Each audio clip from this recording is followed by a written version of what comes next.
Hello friends, good morning. જય શ્રી કૃષ્ણ. હવે જો આપણે એક બે ક્વેશ્ચન નું સોલ્યુશન કરી ત્યાર પછી નેક્સ્ટ ચેપ્ટર ચાલુ કરશું આપણે પીરિયોડિક ટેબલને ધ્યાનમાં રાખીને. તો ચાલો, મોસ્ટ ટાઈમ કી ક્વેશ્ચન,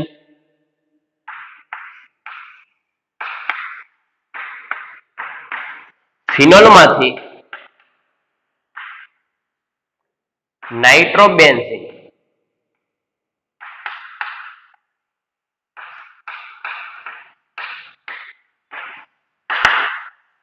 આપણે ક્વેશ્ચનમાં એવું કીધું છે કે ફિનોલમાંથી નાઇટ્રોબેન્ઝીન બનાવો, મીન્સ કે કાર્બનિક પરિવર્તન છે. પરિવર્તનનો મીનિંગ શું થાય કે ફોર એક્ઝામ્પલ તરીકે આપણે કોઈ પણ કાર્બનિક સંયોજન એ આપેલો છે, એમાંથી કે બી બનાવો, તો આને કહેવામાં આવે છે કાર્બનિક પરિવર્તન. તો આપણે એક કાર્બનિક પરિવર્તન આપેલું છે કે જેની અંદર કીધું છે કે આપણે નાઇટ્રોબેન્ઝીન બનાવવાનું છે, પરંતુ કેમાંથી બનાવવાનું છે? ફિનોલમાંથી. તો ચાલો, તો ફર્સ્ટ આપણે ખ્યાલ છે કે ફિનોલ નું સ્ટ્રક્ચર.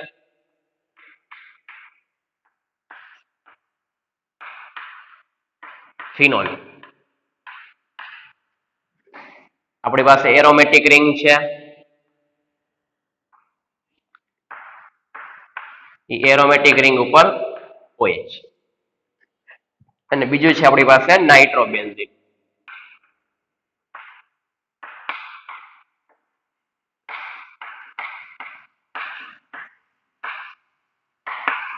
નાઇટ્રોબેન્ઝીન નાઇટ્રોબેન્ઝીન નું સ્ટ્રક્ચર આપણે ખ્યાલ છે કે એરોમેટિક રિંગ છે આપણી પાસે,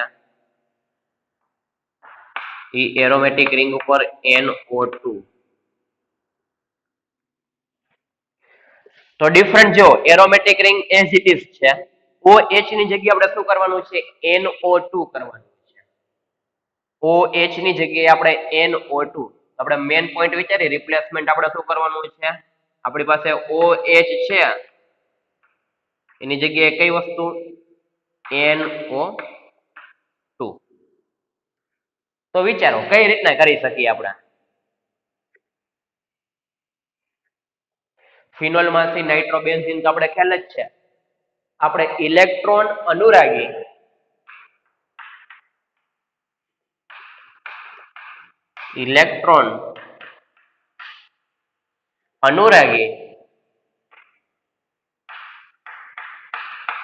ઇલેક્ટ્રોન અનુરાગી વિસ્થાપન પ્રક્રિયા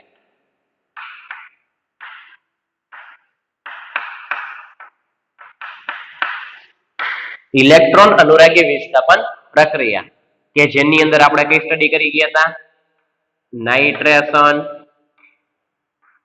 જો વિચારી કઈ રીતના સોલ્યુશન કરવું ક્વેશ્ચન નું. નાઇટ્રેશન, ત્યાર પછી હતું હેલોજિનેશન,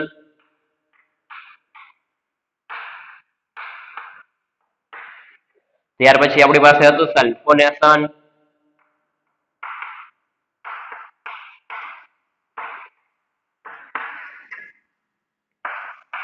ત્યાર પછી આપણી પાસે હતું ફિડલ ક્રાફ્ટ આલ્કાઇલેશન. એ જ રીતના આપણી પાસે હતું ફિડલ ક્રાફ્ટ આલ્કાઇલેશન ને બીજું એસાઇલેશન. ફિડલ ક્રાફ્ટ આલ્કાઇલેશન અને ફિડલ ક્રાફ્ટ એસાઇલેશન. તો જો nitration, halogenation, sulphonation, Friedel Crafts alkylation અને ફિડલ ક્રાફ્ટ એસાઇલેશન, આમાંથી આપણે એક રિએક્શન નો યુઝ કરશું. તો આપણે ખ્યાલ જ છે કે આ જે બધી રિએક્શન આપણે જોઈ ગયા હતા એ કેમાં હતું? બેન્ઝીન.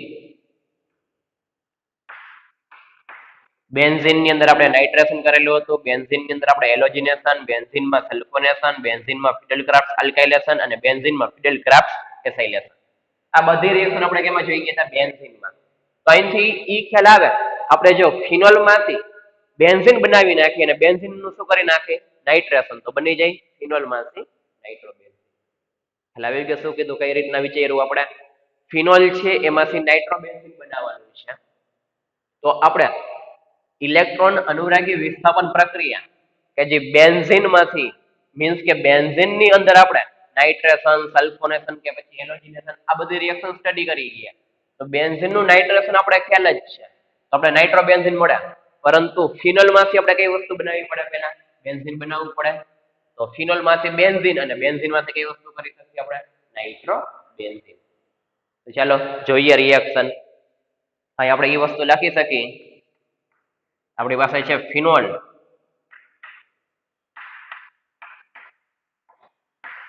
એમાંથી બનાવ્યું બેન્ઝીન, અને બેન્ઝીન માંથી આપણે શું કરી શકશે? નાઇટ્રોબેન્ઝીન.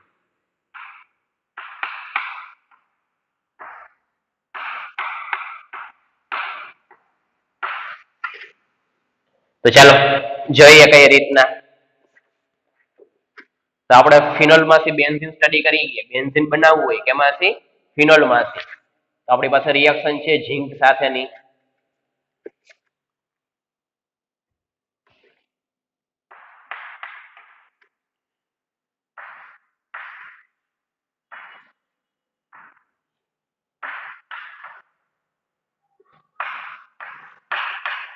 ફિનોલ છે એને ઝિંક મેટલ સાથે આપણે ગરમ કરી ઝિંકના પાવડર સાથે વસ્તુ સ્ટડી કરી કે ગયા લેક્ચરમાં. તો કઈ વસ્તુ બની જાય એમાંથી? Benzene plus zinc oxide. ફિનોલનું રિડક્શન આપણે સ્ટડી કરી ગયા. તો આપણે ફિનોલની ઝિંક મેટલ સાથે રિએક્શન કરવામાં આવે છે ત્યારે ઝિંક ઓક્સાઇડ અને બેન્ઝીન નિપજ તરીકે મળે છે. એમાંથી આપણે કામ કરવું છે બેન્ઝીનનું છે. તો આપણી પાસે હવે જે બેન્ઝીન આવ્યું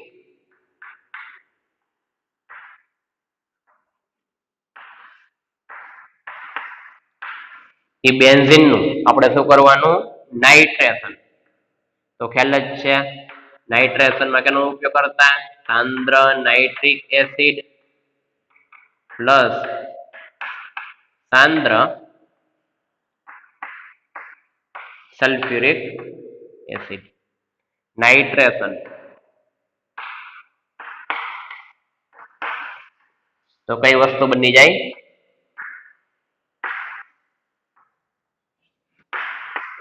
નાઇટ્રોબેન્ઝીન. તો જો આ તો આપણે સેપરેટ લખેલું છે, પરંતુ હવે ફિનોલમાંથી નાઇટ્રોબેન્ઝીન ડાયરેક્ટ કાર્બનિક પરિવર્તન લખવું હોય તો ફિનોલનું ઝિંક સાથે બેન્ઝીન, બેન્ઝીનનું શું કરી નાખવાનું? નાઇટ્રેશન કરી નાખવાનું અને નાઇટ્રોબેન્ઝીન બનાવી નાખવાનું. ખ્યાલ આવ્યો શું કીધું? તો આ આપણે રિએક્શન હતી ફિનોલમાંથી નાઇટ્રોબેન્ઝીન કઈ રીતના બને. તો સૌથી પહેલા નાઇટ્રોબેન્ઝીન, તો નાઇટ્રોબેન્ઝીન આપણે બેન્ઝીનમાંથી સ્ટડી કરી જ ગયા હતા. આ રિએક્શન છે ઇલેક્ટ્રોન અનુરાગી વિસ્થાપન પ્રક્રિયા છે કે જે આપણે સ્ટડી કરી ગયા હતા. ફર્સ્ટ રિએક્શન છે મીન્સ કે ફર્સ્ટ સ્ટેપ છે એ આપણે સ્ટડી કરી ગયા હતા. બેન્ઝીન બનાવવું છે કે એમાંથી? ફિનોલમાંથી, મીન્સ કે ફિનોલનું રિડક્શન. ઝિંક સાથે ગરમ કરી છે ઝિંક ઓક્સાઇડ દૂર થઈને કઈ વસ્તુ બનાવી નાખે છે? બેન્ઝીન. ચલો લખી નાખો રિએક્શન.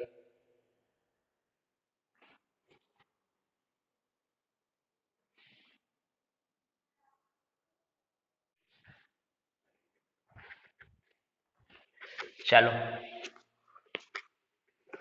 ત્યાર પછીનો ક્વેશ્ચન છે આપણી પાસે એનિસોલ. આપણે સ્ટડી કરી કે એનિસોલ કેને કહેવામાં આવે છે? આયુપેક ની અંદર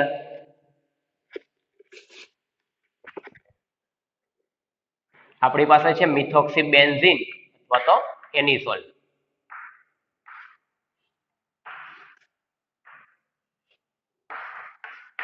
એનિસોલ મીન્સ કે એરોમેટિક રિંગ ઉપર OCH3 ગ્રુપ.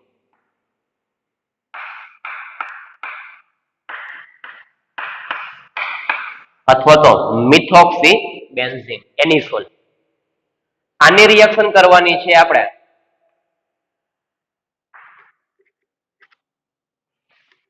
અને આમાંથી બનાવવાનું છે એનિસોલ માંથી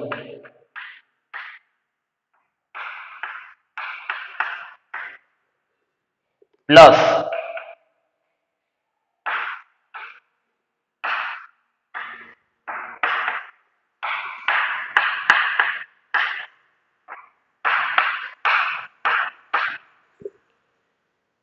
એનિસોલ છે આપણી પાસે મિથોક્સીબેન્ઝીન. એમાંથી કઈ વસ્તુ બનાવવાની છે? તો એનિસોલ છે ની ઓર્થો પોઝિશન અને પેરા પોઝિશન જુઓ ડિફરન્ટ કેટલો છે? એનિસોલ છે એની આપણે ઓર્થો પોઝિશન અને પેરા પોઝિશનમાં આપણે ખ્યાલ હોય તો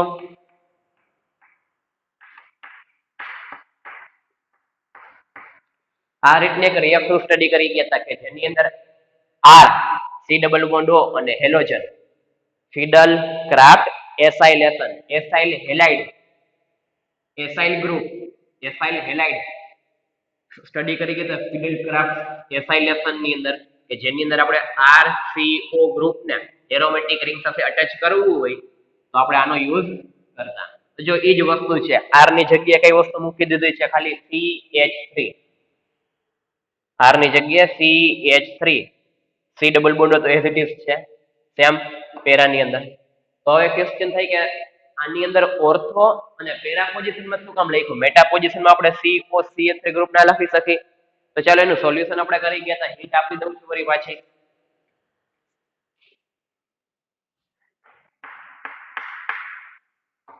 આપણી પાસે બે પ્રક્રિયક છે ઇલેક્ટ્રોન અનુરાગી અને બીજું કેન્દ્ર અનુરાગી આપણે સ્ટડી કરી ગયા હતા કે ફોર એક્ઝામ્પલ તરીકે આપણી પાસે ઇલેક્ટ્રોન અનુરાગી મીન્સ કે E+ છે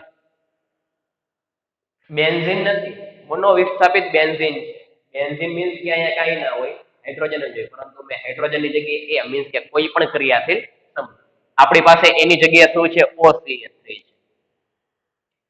હવે એની ઓર્થો પેરા ને ઓર્થો છે મેટા છે અને પેરા પોઝિશન છે આપણી પાસે તેમાં ઇલેક્ટ્રોફાઇલ તો આપણે જો ફિડલ ક્રાફ્ટ આલ્કાઇલેશન હોય કે પછી એસાઇલેશન હોય બંનેની અંદર આપણે કાર્બોકેટાઇન નું ફોર્મેશન કરતા કાર્બોકેટાઇન મીન્સ કે ઇલેક્ટ્રોફાઇલ ઇલેક્ટ્રોન અનુરાગી પ્રક્રિયા તો એ ઓર્થો અને પેરામાં શું કામ આપણે જોડેલ છે મેટામાં ના જોડી શકીએ તો આપણે જોઈ ગયા હતા કે આપણી પાસે એવા ક્રિયાશીલ સમૂહ હોય કે જેની પાસે શું આવેલું હોય અબંધકારક ઇલેક્ટ્રોન યુગ્મ અબંધકારક ઇલેક્ટ્રોન યુગ્મ આવેલા હશે તો ઇલેક્ટ્રોનની ઘનતાનો પ્રવાહ ઉપરથી નીચેની બાજુ હશે ઇલેક્ટ્રોનની ઘનતાનો પ્રવાહ ઉપરથી નીચેની બાજુ શું કામ તેમાં કઈ વસ્તુ જોવા મળશે રેઝોનન્સ એટલે કે સંસ્પંદન કે જેને કેના દ્વારા દર્શાવાય આર દ્વારા અબંધકારક ઇલેક્ટ્રોન યુગ્મ સિંગલ બંધ અને દ્વિબંધ આપણે સંસ્પંદન સ્ટડી કરી ગયા કઈ રીતના સંસ્પંદન થાય હવે આમાં સંસ્પંદન થશે તો વાસ્તવિક છે કે આપણે ખ્યાલ જ છે હવે આ કમ્પ્લીટ સંસ્પંદન દર્શાવતો નથી આવડવું જ જોઈએ આપણે કઈ રીતના કરી ગયા અબંધકારક ઇલેક્ટ્રોન યુગ્મ સિંગલ બંધ અને દ્વિબંધ તો એની કઈ પોઝિશનમાં સંસ્પંદન કરશે તો ઓર્થો પેરા અને ઓર્થો પોઝિશનમાં કયો ચાર્જ આવશે નેગેટિવ ચાર્જ આવશે મીન્સ કે બંને ઓર્થો પોઝિશન છે તો કોમન ઓર્થ અને બીજી કઈ પોઝિશન પેરા પોઝિશન ઓર્થો અને પેરામાં કયો ચાર્જ આવે છે સંસ્પંદન કરતા નેગેટિવ ચાર્જ આવે છે તો વાસ્તવિક છે કે પોઝિટિવ ચાર્જ ક્યાં અટેચ થશે કાં તો ઓર્થો પોઝિશનમાં કાં તો ક્યાં પેરા પોઝિશન તો આપણે ટોપિક સ્ટડી કરી ગયા હતા તો ખાસ મેં કીધું હતું કે આપણી પાસે ઇલેક્ટ્રોન અનુરાગી પ્રક્રિયા કીધું હોય કે પછી કેન્દ્ર અનુરાગી પ્રક્રિયા કીધું હોય મોનો વિસ્થાપિત બેન્ઝીન હોય તો કઈ પોઝિશનમાં અટેચ થાય છે તો આપણે રેઝોનન્સ દ્વારા ખબર પડી જાય તો હાઇપર કોન્જુગેશન થતું હશે આલ્કાઇલ ગ્રુપ હોય આલ્કાઇલ ગ્રુપ એની જગ્યાએ તેમાં હાઇપર કોન્જુગેશન થાય બીજા કોઈ પણ સમૂહ હશે તેમાં કઈ વસ્તુ જોવા મળે રેઝોનન્સ આપણે સ્ટડી કરી ગયા હતા તો ફોર એક્ઝામ્પલ તરીકે એની જગ્યાએ આપણી પાસે શું છે OCH3 ગ્રુપ ઓક્સિજન ઉપર શું આવેલું હોય અબંધકારક ઇલેક્ટ્રોન યુગ્મ આવેલા હશે અબંધકારક ઇલેક્ટ્રોન યુગ્મ સેમ ઓક્સિજન ઉપર અબંધકારક ઇલેક્ટ્રોન યુગ્મ છે કન્ડિશન અબંધકારક ઇલેક્ટ્રોન યુગ્મ સિંગલ બંધ દ્વિબંધ આમાં સંસ્પંદન થાય ઓર્થો પેરામાં નેગેટિવ ચાર્જ આવે ઇલેક્ટ્રોફાઇલ કઈ પોઝિશનમાં અટેચ થાય ઓર્થો અથવા તો પેરા છે તો ચાલો એ ખ્યાલ આવી ગયો કે મેટામાં શું કામ આપણે COCH3 અથવા તો R CO ગ્રુપને અટેચ કરેલું નથી ઓર્થો અને પેરામાં જ અટેચ કરેલું હવે આ બને કઈ રીતના મિથોક્સીબેન્ઝીન અથવા તો એનિસોલમાં તો આપણે ખ્યાલ જ છે acyl halide Friedel Crafts alkylation study કરી ગયા હતા plus Friedel Crafts acylation study કરી ગયા હતા તો આપણે બનાવવું હોય તો આ રીતના કરી શકીએ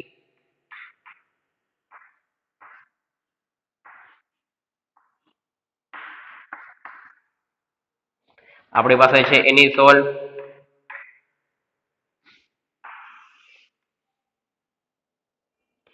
એનું નિર્જળ AlCl3 ની હાજરીમાં CH3COCl સાથે એ રિએક્શન છે આપણી પાસે ફ્રીડલ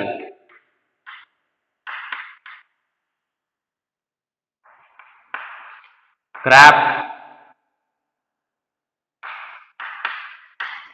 ફિડલ ક્રાફ્ટ એસાઇલેશન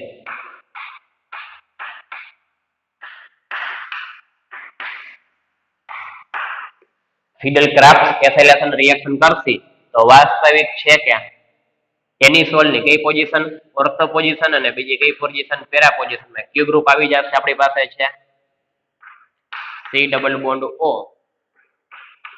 CH3 તો આપણે આને જ્યારે રિએક્શન કરાવતા ત્યારે કેનું ફોર્મેશન કરતા અહીંયા કાર્બોકેટાઇન બનતું તો બની ગયું આપણું ઇલેક્ટ્રોફાઇલ રિએક્શન ની ક્રિયાવિધિ સ્ટડી કરી ગયા હતા ફિડલ ક્રાફ્ટ એસાઇલેશન ની અંદર નિર્જોડ AlCl3 અને એસાઇલ હેલાઇડ નો ઉપયોગ કરીને આપણે કેનું ફોર્મેશન કરતા ઇલેક્ટ્રોફાઇલ નું કાર્બોકેટાઇન ઈ કાર્બોકેટાઇન પછી રિએક્શન કરતું અને કઈ વસ્તુ બનાવતું આપણી પાસે તો ઓર્થો અને પેરા પોઝિશનમાં ક્યુ ગ્રુપ આવી જશે COCH3 તો છે આપણી પાસે ઇલેક્ટ્રોફાઇલ અટેચ થઈ જાય ઓર્થો પોઝિશન અને પેરા પોઝિશનમાં તો COCH3 તો આમાંથી કઈ વસ્તુ આપણે એનિસોલ ની કઈ રિએક્શન કરવાની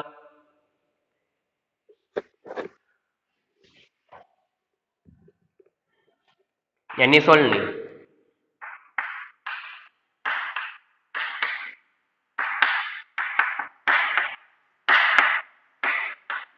ફિડલ ક્રાફ્ટ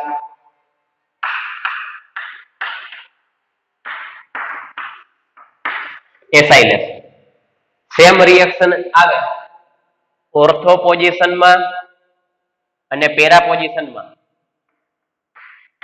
હવે CH3 સમૂહ કરી નાખું હવે એનિસોલમાં સી આ બંને વસ્તુ બનાવી તો ડિફરન્ટ ક્યાં પડે છે ઓર્થો પોઝિશન અને પેરા પોઝિશનમાં ક્યુ ગ્રુપ આવે છે CH3 તો બીજી રિએક્શન સ્ટડી કરી કે આપણે આમાં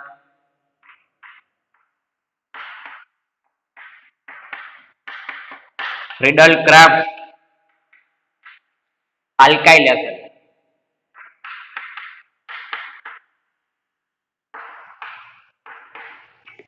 ફ્રીડલ ક્રાફ્ટ આલ્કાઇલેશન તો આપણે ખ્યાલ જ છે કે એસાઇલેશન પૂછ્યું હોય જો ડિફરન્ટ ખાલી જોવાનું ઓર્થો અને પેરા પોઝિશનમાં કયું સમૂહ આવે છે એને ધ્યાનમાં રાખીને નાઇટ્રેશન સલ્ફોનેશન આલ્કાઇલેશન એસાઇલેશન હેલોજિનેશન આ બધી પ્રક્રિયા ઇલેક્ટ્રોન અનુરાગી વિસ્થાપન પ્રક્રિયા કે જેની અંદર ઇલેક્ટ્રોફાઇલ બેન્ઝીન સાથે અટેચ થઈને પછી બનાવશું એ જ બધી વસ્તુ યાદ કરવાની રહી તો આપણે ખબર જ છે કે એસાઇલેશન હતું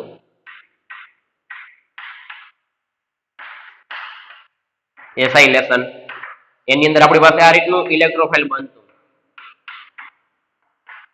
કે જે ક્રિયાવિધિમાં સ્ટડી કરી ગયા હતા અને આલ્કાઇલેશન પૂછ્યું હોય આપણે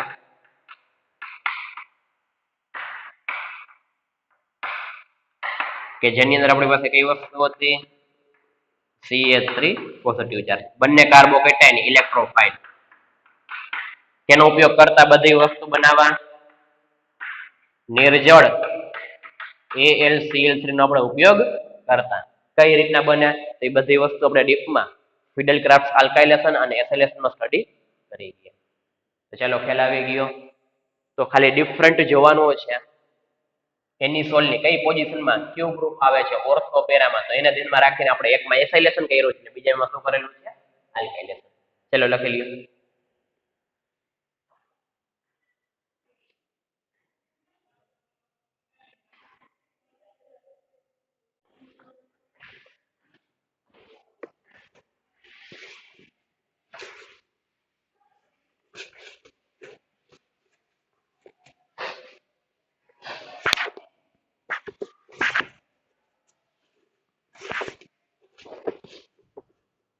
ચાલો ત્યાર પછી ક્વેશ્ચનમાં આપણે આ રીતનું પૂછેલું છે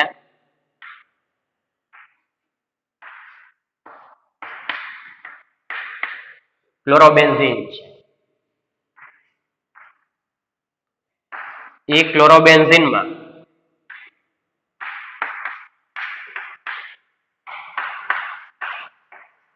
ઓર્થો પોઝિશન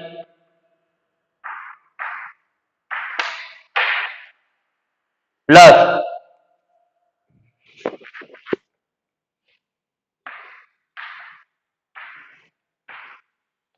પેરા પોઝિશન હવે જો કઈ રિએક્શન છે વિચારો, આપણી પાસે ક્લોરોબેન્ઝીન છે, ક્લોરોબેન્ઝીન અહીંયા આ વિચારીને તો ક્લોરોબેન્ઝીન છે, ખાલી ડિફરન્ટ કેટલો આવ્યો, એ ક્લોરોબેન્ઝીન ની ઓર્થો પોઝિશન ઉપર NO2 ગ્રુપ, પેરા પોઝિશન ઉપર NO2 ગ્રુપ, આ બે વસ્તુ ડિફરન્ટ જોવાનું, બાકી તો aromatic ring Cl, aromatic ring Cl, aromatic ring Cl acid છે, ડિફરન્ટ ખાલી કેવું NO2 ઓર્થો અને પેરા પોઝિશન. તો ચાલો મેટામાં શું કામ નો આવ્યો, તો આપણે ખ્યાલ જ છે કે ક્લોરોબેન્ઝીન છે એમાં હેલોજન છે, તો હેલોજન ઉપર શું આવેલું હશે, અબંધકારક ઇલેક્ટ્રોન યુગ્મ. એ અબંધકારક ઇલેક્ટ્રોન યુગ્મ સંસ્પંદન કરે, એ સંસ્પંદન કરશે તો ઓર્થો અને પેરા પોઝિશનમાં કયો ચાર્જ આવે છે, નેગેટિવ ચાર્જ આવે છે. તો વાસ્તવિક છે કે જે ઇલેક્ટ્રોફાઇલ આવશે, ઇલેક્ટ્રોફાઇલ કઈ પોઝિશન માટે છે, સાથે ઓર્થો અને પેરામાં. તો ચલો આ તો આપણે ખ્યાલ જ. તો રિએક્શન કઈ છે આપણે જે સ્ટડી કરી ગયા, તો NO2 સમૂહ આપણે એન્ટર કરવું હોય તો આપણે ખ્યાલ જ છે કઈ રિએક્શન કરવાની, નાઇટ્રેશન.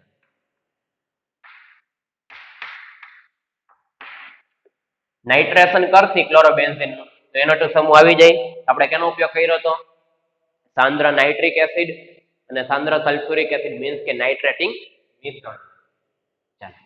હવે આની જગ્યાએ આપણે ઓર્થો અને પેરામાં NO2 ની જગ્યાએ આપણે ClCl મૂકી દઈએ તો વિચારો કઈ રિએક્શન ઇલેક્ટ્રોન અનુરાગી વિસ્થાપન પ્રક્રિયામાં સ્ટડી કરી ગયા હતા આપણે, હેલોજન માટે હેલોજિનેશન રિએક્શન.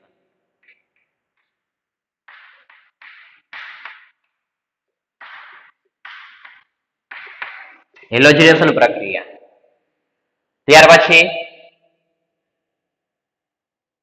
ઓર્થો અને પેરામાં SO3H સમૂહ હોય તો આપણે ખ્યાલ છે કઈ રિએક્શન સ્ટડી કરી ગયા હતા, સલ્ફોનેશન.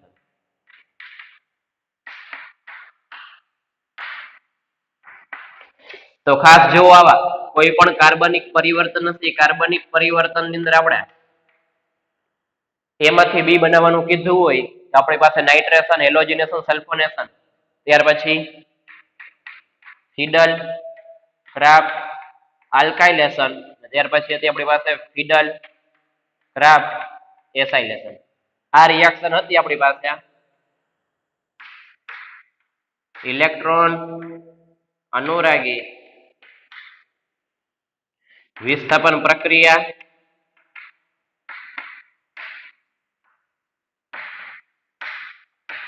અને ત્યાર પછી સેકન્ડ ટોપિક, ફર્સ્ટ આ ટોપિક ક્લિયર હોવો જોઈએ, ઇલેક્ટ્રોન અનુરાગી વિસ્થાપન પ્રક્રિયા કે જેની અંદર નાઇટ્રેશન, હેલોજિનેશન, સલ્ફોનેશન, આલ્કાઇલેશન અને એસાઇલેશન. ત્યાર પછી સેકન્ડ ટોપિક હતો આપણે સ્ટડી કરી ગયા હતા ક્રિયાશીલ સમૂહની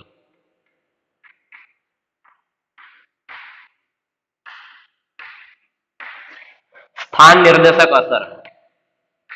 સ્થાન નિર્દેશક અસર કે જેની અંદર આપણે ક્રિયાશીલ સમૂહ છે ઓર્થો પેરામાં કે પછી મેટા. ઓર્થો પેરા નિર્દેશક અસર દર્શાવે છે કે પછી મેટા નિર્દેશક અસર ધરાવે છે. આ સ્ટડી કરી કે આપણે ઇલેક્ટ્રોન અનુરાગી પ્રક્રિયાને એન્ટર કરવું હોય કેની અંદર, મોનો વિસ્થાપિત બેન્ઝીનમાં. તો બે ટોપિક ક્લિયર હોય, ઇલેક્ટ્રોન અનુરાગી વિસ્થાપન પ્રક્રિયા અને બીજું ક્રિયાશીલ સમૂહની સ્થાન નિર્દેશક અસર. ઓર્થો પેરા છે કે પછી મેટા કેની અંદર, મોનો વિસ્થાપિત બેન્ઝીનમાં. આ બંને ટોપિકને ધ્યાનમાં રાખીને આપણે A માંથી B મીન્સ કે તમને કોઈ પણ આપેલું હોય પ્રક્રિયા કે એમાંથી નિપજ બનાવો તો બે ટોપિક અત્યારે ખ્યાલ હોય આપણે ઈઝીલી નાઇટ્રેશન, સલ્ફોનેશન, આલ્કાઇલેશન અને એથાઇલેશન ધ્યાનમાં રાખીને મોનો વિસ્થાપિત બેન્ઝીનમાં ઓર્થો પેરા કે પછી મેટામાં અટેચ થાય છે એ આપણે જોઈ શકીએ. એટલે એવો કઈ રીતના પરિવર્તન કરવા, બસ રિએક્શન ખ્યાલ હોય તો નાઇટ્રેશન કરવું હોય તો કેનો ઉપયોગ કરવો તીર ઉપર, હેલોજિનેશન કરવું હોય તો તીરમાં કેનો ઉપયોગ કરવો, સલ્ફોનેશન કરવું હોય તો તીર ઉપર કઈ વસ્તુ લખવી, આલ્કાઇલેશન કરવું હોય, એથાઇલેશન કરવું હોય તો બધી વસ્તુ આપણે સ્ટડી કરી. ચલો નોટ ડાઉન કરી લો. બે ટોપિક ખાસ આવડવા જોઈએ, ઇલેક્ટ્રોન અનુરાગી વિસ્થાપન પ્રક્રિયા અને ક્રિયાશીલ સમૂહની સ્થાન નિર્દેશક અસર કેની, મોનો વિસ્થાપિત.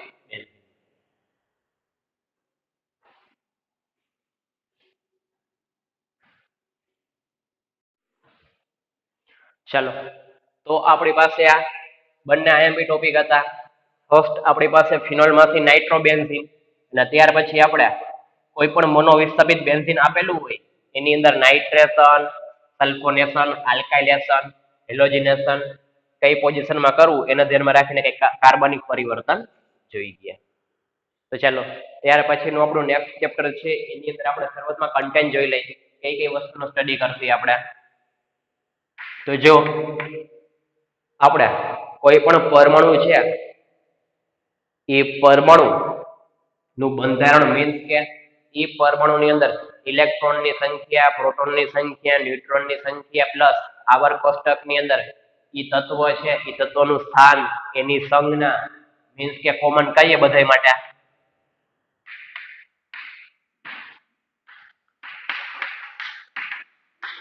તો આવર્ત કોષ્ટક, તો આપણે સૌથી પહેલા આવર્ત કોષ્ટક વિશે ખ્યાલ કંઈક હોવો જોઈએ કે આવર્ત કોષ્ટકની અંદર આપણે આવર્ત, ત્યાર પછી છે સમૂહ. તો ફર્સ્ટ આપણે જ્યારે નેક્સ્ટ ચેપ્ટર ચાલુ કરશું ત્યારે ફર્સ્ટ આવર્ત કોષ્ટકની અંદર આવર્ત કેને કહેવામાં આવે છે, સમૂહ કેને કહેવામાં આવે છે એના વિશે કંઈક સ્ટડી કરશું. ત્યાર પછી આપણે કક્ષા કેને કહેવામાં આવે છે, કક્ષક કેને કહેવામાં આવે છે મીન્સ કે કમ્પ્લીટ પરમાણ્વીય બંધારણ વિશે આપણે કંઈક અભ્યાસ કરશું. તો કક્ષા અને કક્ષકની અંદર આપણે ખ્યાલ જ છે એસ, પી, ડી અને એફ કે જેની અંદર આપણે એસ અને પી આ કક્ષક છે એના આકાર વિશે સ્ટડી કરી ગયા હતા. આકાર કેની અંદર આપણે ખ્યાલ જ છે આપણે કયો ટોપિક હતો સંકરણ, એની અંદર એસ અને પી. તો હવે જોશે ડી અને એફ ત્યાર પછી તો એસ પી ડી એફ કક્ષકો છે એના આકાર વિશે સ્ટડી કંઈક કરશે આપણે. ત્યાર પછી આપણે જોઈ ગયા હતા કે કક્ષકો હોય ફોર એક્ઝામ્પલ તરીકે આપણે એસ અને પી ની ચર્ચા કરી હતી. તો એસ માં આપણે આ રીતના કરતા, પી ની આપણી પાસે 3 હતી 2px, 2py and 2pz કે જ્યારે આપણે કાર્બન ની કઈ વસ્તુ લખતા ઇલેક્ટ્રોનની રચના લખતા આપણી પાસે પરમાણુ અથવા તો તત્વ કાર્બન છે એ કાર્બનની ઇલેક્ટ્રોનની રચના સ્ટડી કરતા તો એની અંદર આપણે p નો યુઝ કરતા 2px, 2py અને 2pz. તો p ની કેટલી આપણી પાસે છે 3 છે px, py અને pz કક્ષક. તો હવે આની અંદર ઇલેક્ટ્રોનની ગોઠવણી તો આપણે આ રીતના ઇલેક્ટ્રોન ભરતા રિવર્સ તીર દર્શાવતા, એક અપ હોય તો બીજું કેવું હોય ડાઉન હોય, આ રીતના કંઈક દર્શાવતા આપણે. તો હવે જે ઇલેક્ટ્રોનની જે ગોઠવણી કરી છે કોઈ પણ તત્વ આપેલું હોય, કોઈ પણ તત્વ આપેલું હોય અથવા તો કોઈ પણ પરમાણુ આપેલો હોય તેની અંદર આપણે આ રીતના રિવર્સમાં દર્શાવતા, આ રીતના કરતા, આ રીતના રિવર્સમાં દર્શાવતા, એક અપ હોય તો બીજું ડાઉન હોય. તો આપણી પાસે જે કક્ષકો છે એ કક્ષકોમાં ઇલેક્ટ્રોનની ગોઠવણી કઈ રીતના કરવી એના માટેના એક નિયમો સ્ટડી કરશે. તો આપણે ત્યારે મેં કીધું હતું જ્યારે કાર્બનની ઇલેક્ટ્રોનની રચના, કાર્બન પરમાણુ છે એની ઇલેક્ટ્રોનની રચના જોઈ કે જેની અંદર આપણે એસ અને પી કક્ષકનો, તો એસ માં કેટલા ઇલેક્ટ્રોન છે, પી માં કેટલા ઇલેક્ટ્રોન છે, ઇલેક્ટ્રોનની ગોઠવણી કઈ રીતના કરવી મીન્સ કે કક્ષકોની અંદર ઇલેક્ટ્રોનની ગોઠવણી માટેના અમુક નિયમો છે એ નિયમને ધ્યાનમાં રાખીને આપણે આવર્ત કોષ્ટકમાં આવેલા કોઈ પણ પરમાણુ કે પછી કોઈ પણ તત્વ છે એની ઇલેક્ટ્રોનની રચના લખતા આવડી જાય. તો આપણે કોમન ઓવરવ્યુ હતું કે આપણે પરમાણ્વીય બંધારણ છે એ કોઈ પણ પરમાણુનું બંધારણ છે તો વાસ્તવિક છે કે એની અંદર ઇલેક્ટ્રોન, પ્રોટોન, ન્યુટ્રોન, કક્ષા, કક્ષક તો પરમાણુ અથવા તો તત્વ છે તેની કંઈક સંજ્ઞા હશે તો વાસ્તવિક છે કે એનો કંઈક પરમાણુ ક્રમાંક હશે, પરમાણુ ક્રમાંક હશે તો કંઈક એની ઇલેક્ટ્રોનની રચના જોવા મળશે, ઇલેક્ટ્રોનની રચના આવે તો કક્ષા ને કક્ષક આવે, કક્ષક આવે તો એ કક્ષકોના આકાર આવે, આકાર આવે તો એ કક્ષકની અંદર આપણે ઇલેક્ટ્રોનની ગોઠવણી કઈ રીતના કરવી, આ બધી વસ્તુ ટૂંકમાં ઓવરવ્યુ કહીએ.